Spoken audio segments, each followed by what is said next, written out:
Nyamar jadi cleaning service, bos perusahaan dihina bawahannya. Kemudian ini yang terjadi.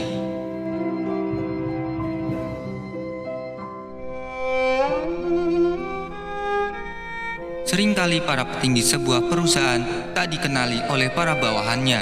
Hal ini disebabkan karena saking besarnya induk organisasi perusahaan yang ada di mana banyak anak perusahaan yang ternyata juga banyak memiliki karyawan.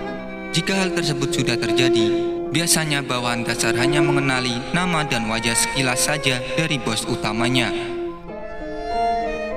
Sementara apabila bos utama terbesar itu berpenampilan yang tidak sesuai, biasanya tidak akan dikenali oleh bawahan dasarnya. Hal inilah yang seringkali digunakan oleh para bos besar untuk melihat beberapa efektif kinerja dari bawahannya. Seperti yang dilakukan oleh bos besar dari induk organisasi sebuah perusahaan terbesar ini, begitu besarnya keuntungan yang didapatkannya dalam satu kuartal. Akhirnya membuat dirinya menjadi senang dan berniat untuk mencari sosok pegawai yang hendak diberikan hadiah sekaligus promosi jabatan. Ia pun mulai mencari secara acak. Ia tak menentukan kriteria posisi apa yang akan diberikan bonus. Yang terpenting, ia rasa cocok maka ia akan berikan. Tak peduli ia manajer, direktur pelaksana, maupun cleaning service pun akan ia berikan jika ia berprestasi dan menunjukkan komitmen tinggi terhadap perusahaan.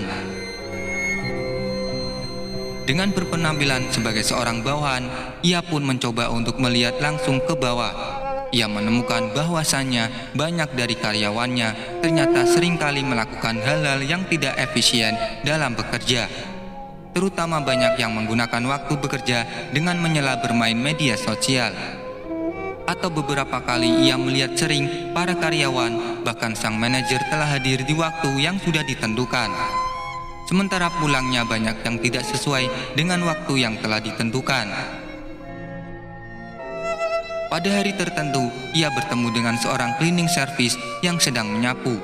Mereka pun berkenalan. Sang bawahan cleaning service itu tengah asyik menyapu dan membersihkan ruangan. Lantas ia pun meminta pada cleaning service itu untuk mengajarinya bersih-bersih. Ia pun mengajarkan dengan perlahan dan sopan. Tertarik dengan cleaning service yang satu ini, akhirnya ia memutuskan untuk beberapa waktu memantau segala aktivitas keluarga hingga di kantornya.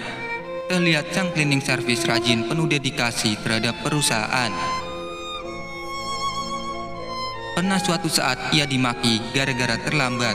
Di jam yang sudah dijanjikan, bahwasannya sang cleaning service itu hendak membersihkan ruang bos besar.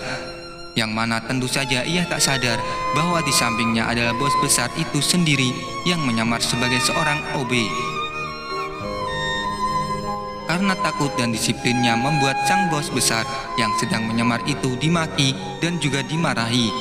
Namun setelah dimaki-maki dan dimarahi, sang cleaning service itu seakan melupakan kejadian dirinya yang tengah marah terhadap sang OB. Beberapa bulan semenjak penyamaran dilakukan, akhirnya ia pun menjatuhkan pilihan pada cleaning service sebagai seorang karyawan teladan. Ia pun memanggil di keesokan harinya. Betapa kagetnya sang OB di mana bos besar ternyata adalah rekan OB-nya sendiri di waktu yang lalu. Seketika itu sang OB mengingat bahwasannya ia pernah membentak sang bos dengan sadisnya. Namun sang bos hanya tersenyum dan memberikan penghargaan. Penghargaan tersebut diberikan atas segala dedikasinya dan totalitasnya dalam menjalankan tugas. Hadiah itu akhirnya mampu membuat dirinya memiliki kecukupan harta dalam hidup. Tak hanya itu saja, sang pemuda itu akhirnya diangkat sebagai seorang karyawan tetap.